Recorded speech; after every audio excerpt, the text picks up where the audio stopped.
very warm welcome back to your Feel Good Breakfast show. The pups are here and they are smiling. Oh, hold on, wait, I've got to... hello, hi, boss. Yes, I've been meaning to talk to you. I need a raise on my salary. When? Right now? Hello? You see, that's the way not to do it. Let's get it from the professionals. Hello, wait. So we've been having a hugely engaging and interesting discussion about our careers. At the start of a brand new year, we want to give ourselves the best possible footing, but this forces us to ask some very important, deep and far-reaching questions. Warren is here to continue this discussion. It's a very interesting time to be in the job market, I think, just in general, but so many pressures, not just on the individual, on companies themselves. Yeah. What are some of those warning signs that should make us nervous as employees that maybe, okay, we need to start solidifying our own position? I think the one of the clearest ones is when suddenly salaries start getting paid late, getting paid a day or 3 late. Because that tells you that the business is under cash flow pressure. So that's always, for me, cash flow is what kills great businesses. They might have lots of assets and you might have wonderful offices and great clients, but if there's no cash flow, that's how you literally end, the doors get closed. So I think that's a real one. If you hear about your creditors, so the people that supply your business, complaining bitterly because they're not getting paid, that's another one. It might just be a system issue where there's just an administrative glitch, that's fine. But if it's consistent month after month where your company's just not paying the suppliers, then you know that there's a big issue. And I think it's one that you mentioned off air about your biggest clients, the company's biggest clients. If they've gone south, if they've hit the wall, then you need to know that trouble is going to flow down to you as well. And it's, living in la-la land, if you think your biggest client has hit the wall, that's not going to affect your business. It certainly will. So I think those are big ones. You might find that your company is very proactive in saying to you, look, we're going through a tough time. This is what we've got. Here's our game plan. And I think that's great. That tells you that they've got a proper strategy and that you can work with that. But if they're just keeping dead quiet and pretending that everything's fine, to me, the sign there is the troubles are a lot bigger than everybody thinks, and you probably find those bosses are packing their bags and bolting.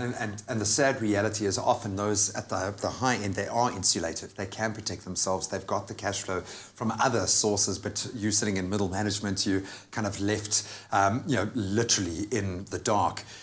When we see our companies downsizing, even in the instance where they are being very open about their current situation, or maybe it's following on from a trend in that industry, something happening, maybe in coal or something along those lines, how should we react to that? Do you make yourself more valuable so that you're the one guy who keeps your job? Do you start looking at other prospects? How do we approach that situation? I think being proactive is a huge issue. So I think if you work in a great business that's just going through a tough time and you want to stay in that business and you like your colleagues, then see what else you can do. Become a leader in the business. I'm not saying take control of the business, you can't do that. Yeah. But you can proactively say to your colleagues, listen, why don't we approach the management to say, we don't want to lose our jobs as individuals. We don't want to see our colleague here get retrenched because everyone's going through a tough time. What about if we agree to take kind of a salary cut across the board? We all do it, you as the bosses, us as the staff, get through this difficult time and we agree to make that up again. That's one idea. It's quite a radical idea, but it's amazing. Yeah, but I think people are doing it. People invest heart and soul, especially into SMMEs. You need that. If the company that you're working for is lousy and you know that this is just, the bosses are pillaging the business, then I think take control in a different way.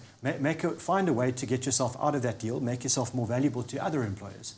And then I think the last one is, if you see the writing on the wall and you've got clients in the business and you know that this business is going to hit the wall, strengthen your relationships with the clients, because what you might find, some of the best businesses have been started because their employers have hit the wall, people have just carried on running and actually taken those clients and started their own businesses very successfully. So more often than not, the next opportunity or the partner that you need is right there in front of you.